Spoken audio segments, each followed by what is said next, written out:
Oh, hey there. How are you? It's so nice to see you. Thank you for joining me. I'm Mitch Goldberg, your host. You're watching my live stream, Be the Boss of Your Money. It's all about helping you to become the best possible financial version of yourself.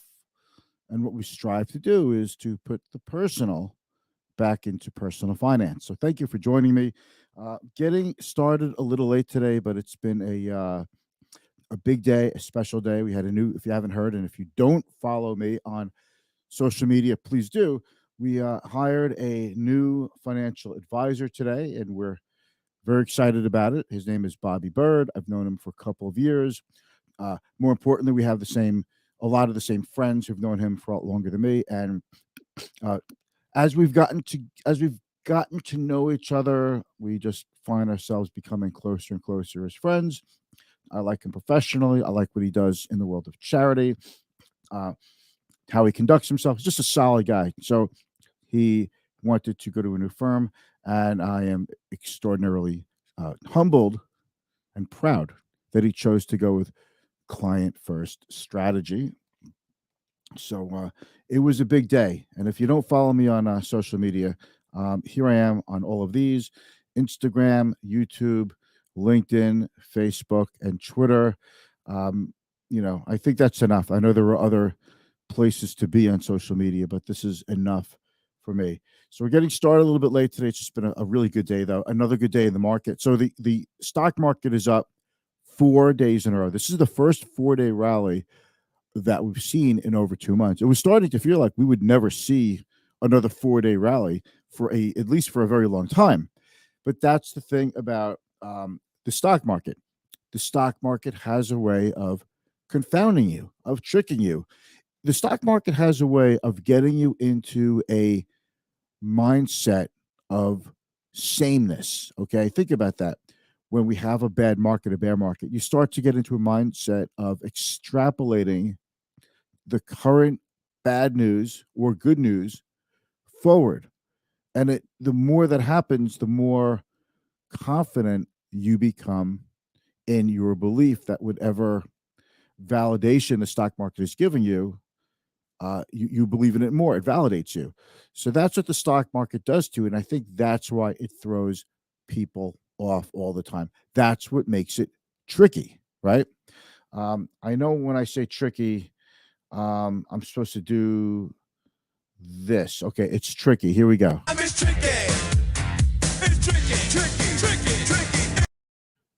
Here we go. All right. So that's something that is incredibly important. Now, if you wouldn't mind, hit me with a thumbs up, a heart, an applause, a celebrate, a wow, whatever reaction is available to you on social media and whatever platform you're watching from. It's great to see you. It helps get the word out about the show. It spreads the show to other people, and other people get to see what we're doing here, and it helps people. So you're doing a good thing when you do that. And of course, if you have any questions, hit me up in the comments. I love hearing from you. I love answering your questions. It's the best part of doing this show. And if you just want to say hi in the comments, or words of wisdom or words of encouragement, that's always appreciated as well. So let's roll the intro, and we're going to go through this pretty quickly. Here we go.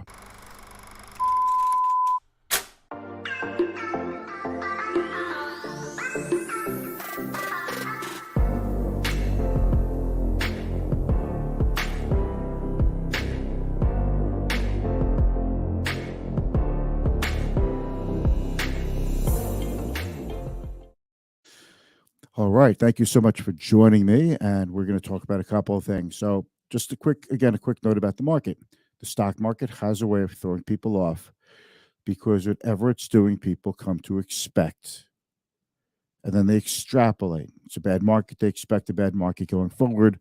They sell. If enough people sell, it creates more of a bad market, a self fulfilling prophecy. Money flows out of the market. Same with an up market.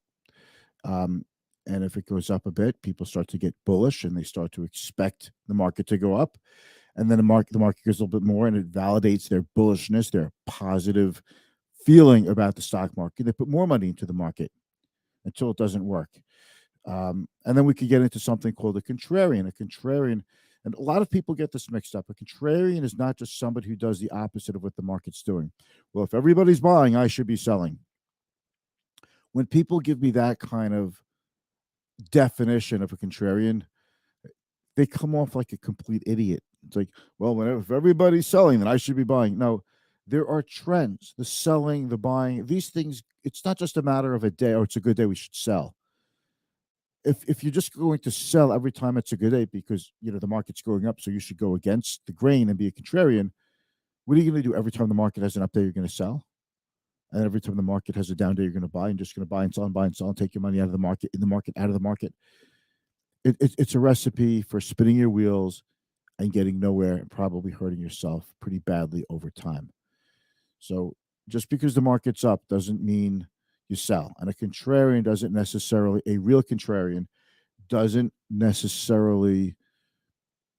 what's the best way to put this? A real contrarian doesn't necessarily sell because the market's up or buy because the market's down. They look for things like if the market's washed out to the downside or overheated to the upside. There's more to being a contrarian than people think. And you could be the biggest contrarian in the world, the best contrarian in the world. But sometimes the market keeps going up and sometimes the market keeps going down. And being a contrarian just makes you a doubting Thomas. And nobody likes a doubting Thomas. So there you go. Okay, so why is the market up today? So let's take a look at the board here. Okay, so that's not the board. We're going to get to that. So the Dow is up 230 points. Pretty good day, but fourth day in a row, and every day has been a pretty decent day that we've had. A bunch of nice up days. Nasdaq up 150 points. It's up over 1%. S&P up a little bit over 1%, up 43 points. And gold was up a little bit. Oil was up a little bit. Oil's been rebounding. Oil was like 82, 83. So oil's starting to get back up there. One of the reasons for the rebound in the stock market is because oil's been down. So people think this could be good for the inflation numbers. But if oil goes back to like 95 or 100, that good feeling of the inflation numbers coming down can go away pretty quickly. Okay. But the 10-year yield at 3.35%, up ever so slightly. It was 2.9 for a while. It's finally sticky over 3%. And the VIX is 23.87. So this is a little confounding. The VIX should be down today when the market's up. So the fact that the VIX is up a little bit, it's kind of strange. You see this over here. It's up 1 point, up a point, up 4.74% on the VIX. The VIX should be down on a day like today, the volatility index. So that's a little strange. We'll have to keep an eye on it. I'm not making a conclusion or a forecast based on one day of the VIX being a little strange, okay? But we're out here. We've got someone out there. Who is out there? Lance Rojak. And what fundamentals are driving the market? None. It just reacts to the news of the day. Well, yeah. I think, I have to agree with that. Long term, it reacts to fundamentals. But, over the short term noise, the short term movements, it's investor psychology. It's a little bit of negativity in the morning gets the whole market selling, a little bit of positivity. The futures are up. So people say, oh, maybe it's going to go up. I should buy. Like, you buying because you see something of value, or are you buying because, well, it's going up, so now I need to jump back in? I agree. So let's talk real quick, Lawrence, about why the market was up today. Why I think the market was up today, and it's been up the last couple of days. We had comments from the Fed of the Fed being pretty stringent. Let me just get comfortable. Oh, yeah. Yeah. I was just telling somebody I should really, relax a little bit more when I do my live stream. So I'm just going to chill. Got a couple of beers down here. Just kidding. I'm not going to do that. Look, this is not TV. I could have a beer if I want on social media. But you're daring me, aren't you? I mean, it's not that big of a deal if you think it would make you happy. I'll have a beer on social media, maybe a Truly or a White Claw, You can join me. We could have like a beer tasting thing virtually. The possibilities are endless. So, yeah. Oh, why is the market up? Fed's been pretty stringent with their language. The Federal Reserve, Jerome Powell, we're going to stick to it. Everybody has to feel some pain. Uh, we're going to stick to our mission of bringing down inflation, and other Fed governors have been echoing that. And then the market started going up. I believe the market is going up, the stock market, because the Fed is taking a tougher stance against inflation. Investors are starting to gain some confidence that the Fed will tamp down inflation. Believe me when I tell you, a strong Fed is just what we need at this time. We need strong leadership. Now, we could get into how the Fed overcooked the economy, uh, bought too many bonds, kept interest rates too low for too long. We could get into all that. We could play the blame game. But we are where we are now. And my goal is to figure out what we do going forward, not what we get to bicker about in the past. We could do that offline. Like if you want to talk to me, we could complain all we want. But I believe that one of the drivers of the stock market is actually the Fed raising rates, being hawkish, being tough, and that is actually feeding investor confidence. That's just what I believe, and I've seen it before, and I'm sticking to that. Sorry about the blinking screen. I don't know why it does that, but let's go on. Let's take a look at the yields. Yields are up a little bit across the board. All right. So yields are up a little bit across the board. Um, just basically general ascension of yields all around, but the 2-year at 3.57. That's getting up there. I mean, that's next stop for the 2 year is probably going to be 4%. Still higher than the 10-year, and the gap between 357 and 335. The gap between the 10-year and the 2 year has been widening a little bit, so the yield curve is becoming a little bit more inverted. What an inverted yield curve simply means is this, okay? Normally, long-term interest rates are higher than short-term interest rates. So if you buy a 3-month T-bill or a 3-month CD, for example, and a 5-year CD, you would expect the 5-year CD to have a higher interest rate than the 3-month CD. But things invert, and all of a sudden, the 3-month is higher than the 5-year one. And that's usually a sign of a lack of investor confidence. It's a sign that we could be going into a recession. I've been saying for a while, I believe we are in a recession. It's like a slow-moving recession.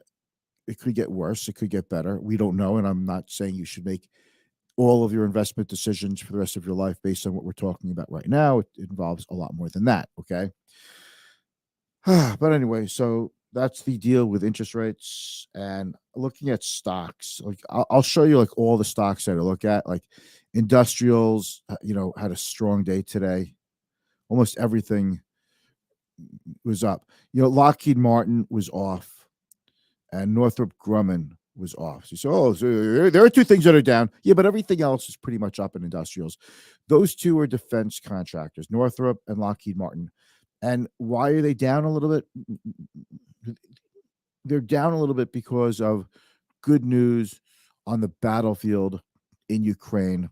And if Ukraine is doing better and they've got good supplies, maybe they don't need as many new supplies, or maybe the war might just come to a deadlock, and good news in the war in Ukraine is actually going to be bad news for American defense contractor stocks. And that's just what we've seen, just to let you know. Okay. So energy was a standout performer of the day, and consumer staples were up. Mondelez back up to a little over 61. Costco, I'm surprised Costco is still so low. We talked about taking profits in that a while ago. I just can't believe it hasn't recovered yet.